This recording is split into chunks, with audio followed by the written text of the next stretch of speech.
All right, everyone. Thanks for coming tonight, and I hope you enjoy the show. Tonight, we're going to talk about the right way to rehab a rental property. And I have a great slideshow for you so we can jump right in. It's Thursday night, 6 o'clock Pacific time.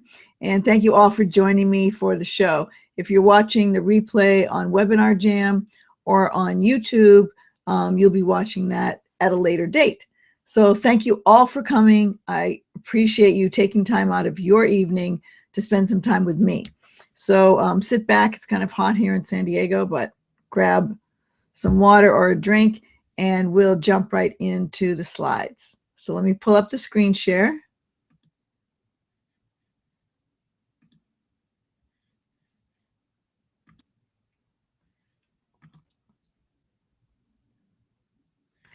All right, so let's talk about the right way to rehab rentals. Trying to get it all in one screen for you here, so I'm going to have to use kind of a special way to advance the slides. All right, so on the left is an apartment building that I used to own in Lansing, and on the right is another rental house that I also have in Michigan. So a little bit about my story. I was laid off from the biotech industry in 2003, and at that time I had 3 rentals, and I'd been a landlord since 1989. I also had a big mortgage and 6-month-old twins. So I definitely had to get my income going right away. So here's the rentals I had. I had a condo in Hawaii.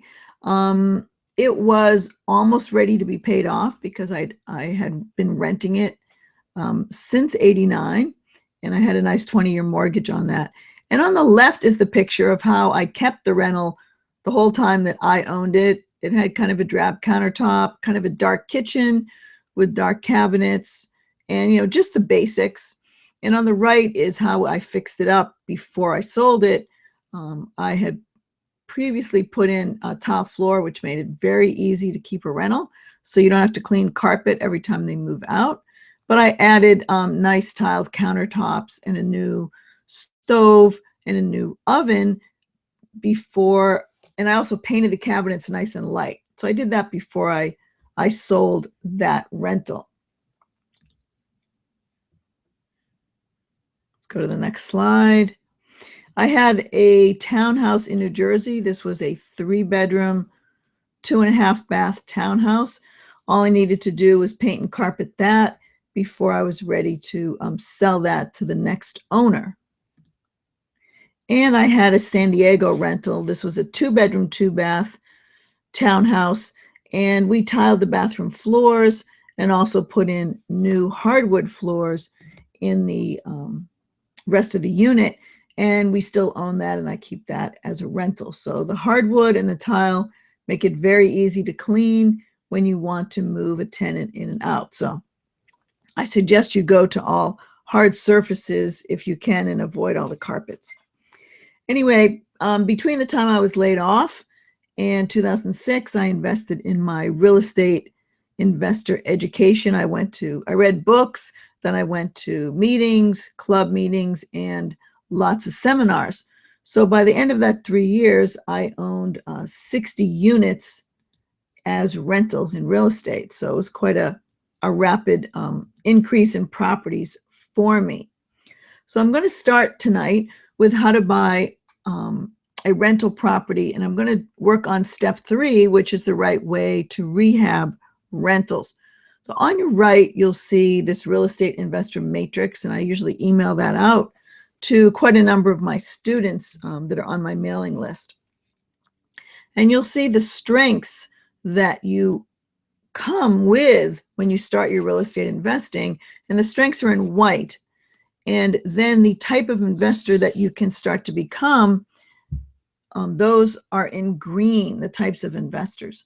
So if you want to be a landlord, you're going to start with cash, credit, and skills, and that's what you need to be a landlord. They need a little bit less time than a flipper or a wholesaler might need, and that's why I didn't include quite as much time in with the landlord, just cash, credit, and skills.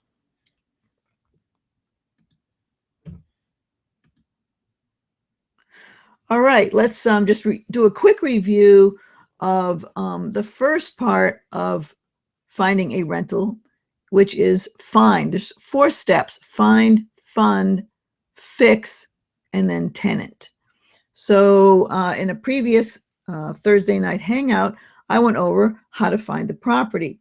So what I'd like you to do is walk through, find some real estate agents and walk through as many deals as you can. And you want to get a feeling of what kind of repairs need to be done in those properties. You want a place that needs some work, but it's not the best house on the street. Now, this looks like a picture I got off the internet. Not true. I actually took this picture in Texas last summer.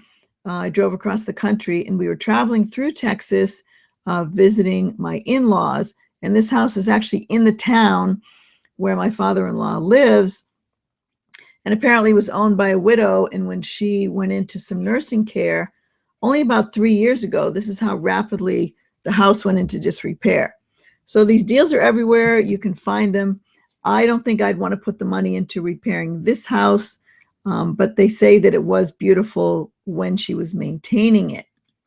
So that's how you go and find your properties. So the other review is call some wholesalers and get on their mailing list. You can find their signs all around town as well as on Craigslist. And the third part about your finding is to start making some offers on properties. You can buy them in your name or a land trust when you first get started, just to do 1 or 2. You don't need an entity. You only need an entity after you have some equity that you want to protect. So do the first one in a trust. This is a property, a rental that I own in Detroit. The upper picture, of course, is how I bought it. And this is how it was when we finished it. We took out all these bushes in front and the tree, anything that was going to take a lot of maintenance.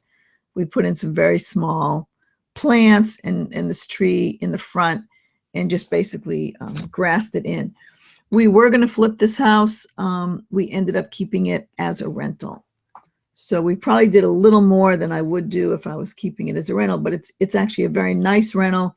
So I get pretty good tenants in that house. So the other thing to do to review step 2 of the process is you need to find the cash, which is funding it. And I went through that last week. So I'm going to go through the 9 steps, the 9 ways to find cash for a rental. You can use conventional mortgages and work on repairing your credit. You can use seller financing and subject to the existing mortgage. You can use a 1031 exchange with another rental that you already have. You can write checks from your credit card, which I've done at 0% interest. You can refi another property, your own home, or take out a home equity line of credit on there. Now, everything except number 2 require some credit, good credit on your part. So that's why I put those together in the first section. And in the next slide, I talk about things that don't require your credit. You can find cash with partners and JV agreements. You can wholesale a few deals to find some cash. You can borrow with a hard money loan, or you can find lenders and private equity partners. This house I'm showing you on the right is a house that I bought in Detroit with a partner who didn't really know the market. I knew the market pretty well, but they had some cash to put into the deal. So you can use private lenders and equity partners for any property in any situation and for any amount as long as the deal makes sense. So in order to get started with that, go ahead to wisewealthuniversity.com/PV lending. PV is for private, PV lending, and you can download my free ebook. I'm going to show that to you for a minute here. Let me take that off. I'm going to load up in the chat where you can get that ebook. So while the chat's running, and if you're in the replay, you can go ahead and just click on the download it now, and it'll take you to the page to get that ebook. So it's an ebook and a 10-day e-course. You'll get a few emails from me, probably 4 of them over the course of 10 days, telling you how to use the ebook and giving you a step-by-step process so that you can go ahead and find your own private lenders. And I really encourage everyone to get their own private lenders so you can do deals when you want to, in any situation, and not be worried about applying for a loan. So that's step 2 of finding the cash and finding the cash you need to buy a rental. So I apologize for the numbers here. So find, fund, fix, and tenant. So the last couple of weeks, we talked about finding and funding the deals. And now we're going to talk about fixing up the properties. All right, so one more thing to talk about here. After you get the ebook, if you want to get over your fears and limiting beliefs about private lenders, I invite you to come play the prosperity game with me. We're going to be playing that on Facebook. You can go to Wise Wealth University on Facebook and look for the event that I've posted there. It's called the Prosperity Game. And I'm going to post that also over here in the chat box for you.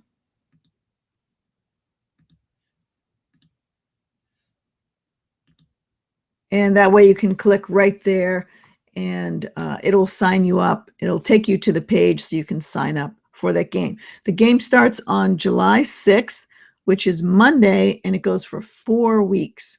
So you'll get a check in the mail, in your email, Monday, Wednesday, and Friday. And then you'll go and post on Facebook where the money came from and what you're going to do with the money. So it's a great fun game to play. I've done it before, and the students just really have a blast playing the game and learn a lot about their own limiting beliefs about money. All right, we finally get to step 3 of the process in how to find a rental. And step 3 is about fixing. So it is the right way to rehab rentals. That's what I'm going to go over with you tonight.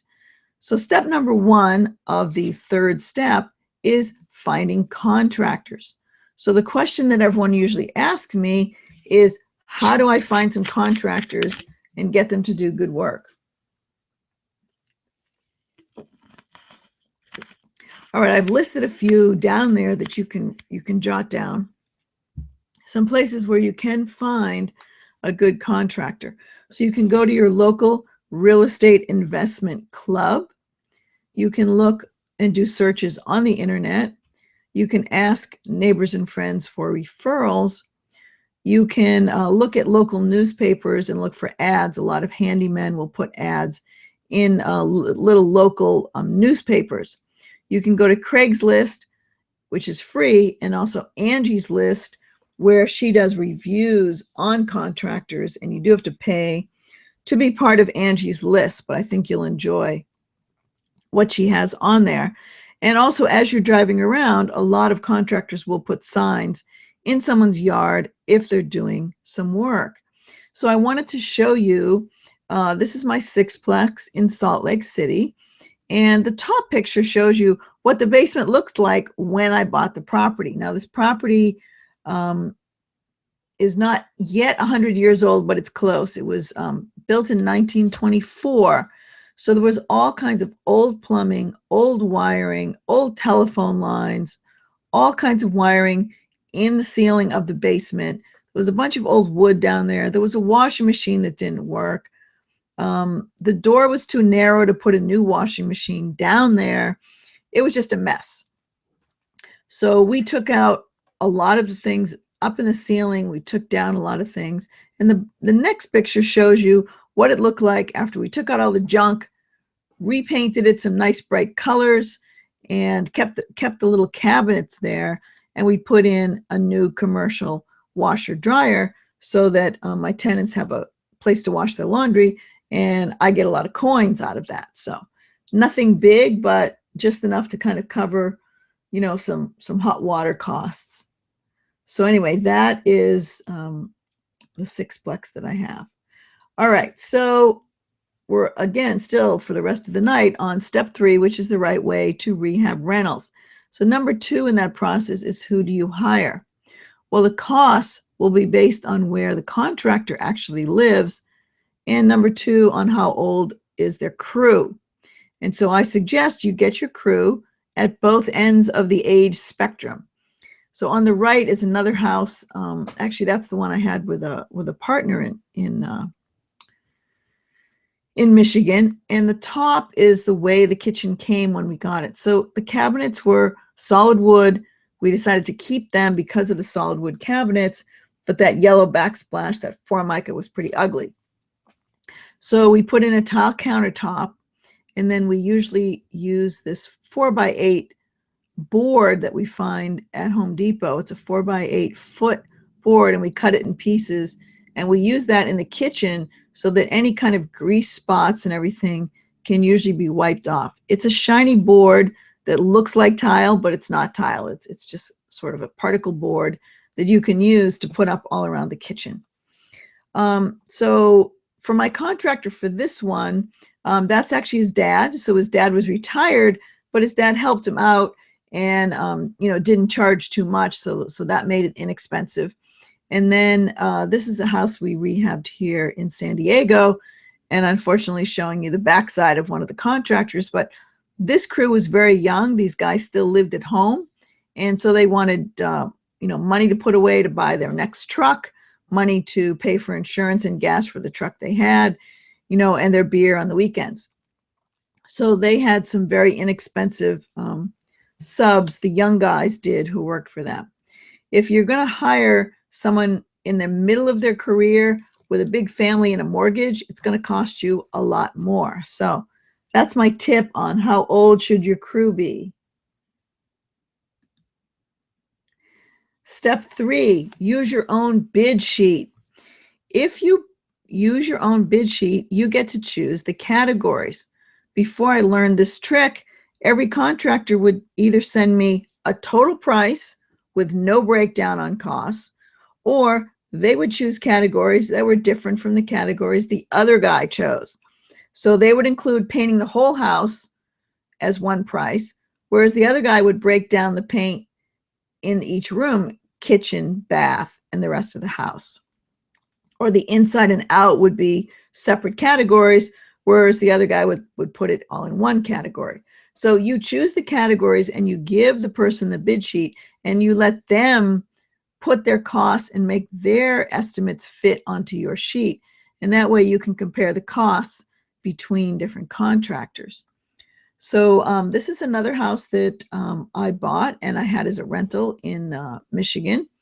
And so we kept these cabinets too. These cabinets were pretty good. We got rid of the Formica and we put tile on the countertop, as you can see. And then we used that white tile board that you get at Home Depot. It's 4x8, and it just protects the wall, so you don't have to paint it again. You can come in and wipe it down with some 409 cleaner and get rid of all the grease and the spatter, and you're good to go with the next person. So that's a way to protect your walls in the kitchen. So number 4 is that owners can act as their own contractor even for permits. So if you are the owner in your name, or the owner in a trust, or the owner as an LLC or corp, you can go down and apply for the permit. And then what you do is you can hire the subs on your own from Craigslist. If you're doing the work without a permit, it doesn't matter. But if you do get caught in a difficult situation and you do need a permit, you can act as your own contractor and hire subs directly, as long as you're the owner. And this is another house that I owned in Michigan.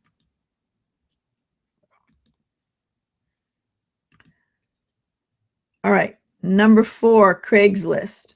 Okay, so just some tips, more tips about hiring people from Craigslist. What I do is I like to get people to come to the property all at the same time.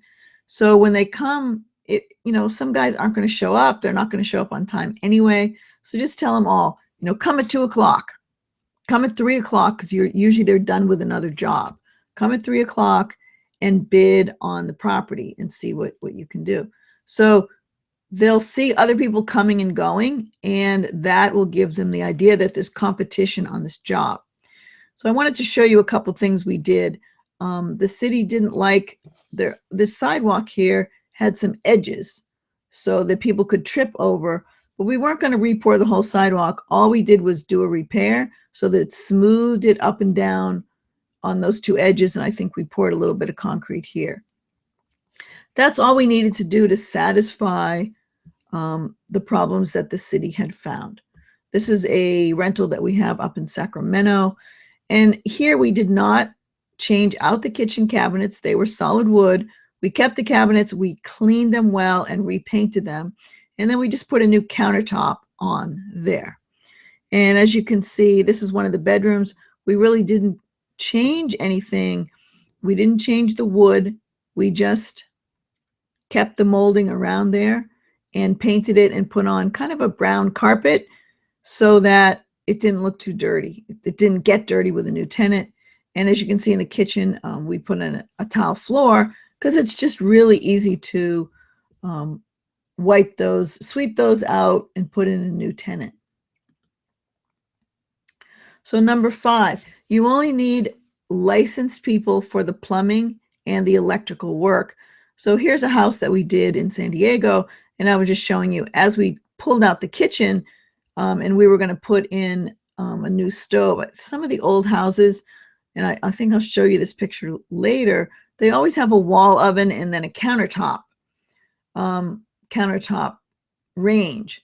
So what we do is pull all that out and just put in a stove. One stove is a lot cheaper than both of those items. So you may need your plumber to actually move the gas, and you are going to need your electrician to put in enough plugs for a modern kitchen. So you can get those guys licensed. But the other people on your list, the handymen do not have to be, licensed contractor. So I'm going to go through in number 6 here and tell you some of the shortcuts that you can take. You can paint aluminum frames that come on some of the windows. If those aluminum frames are from the 60s, and if you paint them with a bronze metallic paint, they look like windows that were put in the 80s and 90s. So they look like newer windows. So you just go ahead and paint the edges of that aluminum frame. If you take the furnace out of one of the closets in the hallway and put it into the attic, you're going to get more space in your rental as well as your flips. I would tile the kitchen and the bath the same neutral color, use the same tile on the floor throughout. You can keep the landscaping to the bare bones. I showed you on that other property that I had in Michigan, the one that had the blue trim, that we took out all those old bushes because we didn't want to maintain those. If you have issues with the roof, there's many times you can repair the roof and repair the flashing, put in a few new shingles, and not have to replace the entire roof. You can also reface or repaint a fireplace. So in this picture, I'm showing you in the upper picture the rock that had been put on, I think in the 80s, over the brick that was the original brick from the 60s. And we just took off the rock and put in new stacked stone on this fireplace to make it look like the way it looked in the bottom picture. And then we also painted the inside of the fireplace with a heat-proof black paint, so it looks really nice and clean inside. I'm going to have to hang that phone call up so it doesn't beep. Excuse me. All right. Next slide. All right. So here's the order that you need to do your rehab in. And the picture on the right is a bathroom that we did in one of our remodels. And in this particular house, the regular bathroom that the guests use, now not the one that was in the master, but this is the regular room that all the kids used, it didn't even have a shower. So there was this blue bathtub and a little bit of tile at the bottom, and everyone took a bath. There was no shower in the kids' bathroom. So on the bottom is what it looked like after we finished. We put in, travertine tile and a new tub, toilet, and vanity, so that the whole thing was new. And we did keep a small window up at the top in that shower. So I'm going to give you the order that you need to do your work when you rehab your rentals. So you're going to do demo and take out all the junk and everything you don't want. You're going to get a plumber and an electrician to come, and probably at the same time, so that they can talk with each other about where they're going to move things to. And so you should meet with them. That's step 2 and 3. Number 4 is the furnace, the AC, and the water heater. Make sure those are in working condition. If you're going to move one of them, now is the time to do it. Then you would do any wall repair, stucco, or texture and painting. Next is windows. You can pop out the old windows, put in new ones, or just do that little paint trick that I told you about. Then you'll do tile and add in new bathroom fixtures. Actually, the fixtures would go in first, and then the tile. Then you'll do flooring and appliances. So if you're going to do tile floors or any hardwood, you would do that, or carpet at the very end. And then the last thing would be to put in any window treatments if you're going to do that. Now, your rental has to have things that are required in that area, and that depends on the area that you're buying in. So, for example, any place that I've ever lived, you always had a stove. I thought that was required. Sometimes apartments would have a fridge. Sometimes they wouldn't, and you had to bring your own. It depends on the scale of that particular rental. The cheaper ones tend to have refrigerators in them because people who are renting cheap apartments don't usually have a refrigerator. However, what I found in the Midwest market in a lot of the cheaper areas was that the landlord does not put in an oven. So you have to be aware of that. I put an oven in my first one, and the reason I found out that you shouldn't do that is because when tenants move out, they actually take the oven with them. Or they'll say it's not there, or they're gone when your property manager comes to look at it, and the oven is gone. So in some of those areas in the Midwest, if it's a very inexpensive rental, the tenants have their own stove and they move it in with themselves. You don't have to provide it. All right, so that's what you need to do to find, fund, and fix your rental. And what you need to do is rinse and repeat and put in some happy tenants like the ones on the left, not the worst tenants like the ones on the right. So in the next few weeks, we'll be talking about how to tenant your place. What are some of the tips and tricks that you can do to find a good tenant? And we'll also be talking to some property managers and interviewing them on how they handle tenants, because they end up with a lot more tenants than most of us will see in a lifetime. So that's a good reason to check out property managers and also figure out how to find a good one for yourself. So I'm just going to check on the chat here, see if we have any questions. And go ahead, you can sign up for the Prosperity Game. It starts next week, July 6th. I hope to see a number of you on that game. Thank you all for coming tonight. I really appreciate seeing you here. If you want to sign up for future Hangouts, go to wisewealthuniversity.com/Hangouts. I also have a separate domain name for that. So you can go to Real Estate Investors with an S, hangouts.com, and that will take you right to the registration page. So I'm going to show you just another way you can find the Hangouts. Join me at wisewealthuniversity.com/Hangouts. And you can also follow me on Twitter. I do post on Twitter frequently I'm the Pink Professor on Twitter. So I hope to connect with you on Twitter. And then also on Facebook, I have a page called Wise Wealth University. So go ahead and join me there. So let me bring me back to the webinar. All right, so thank you all for coming tonight.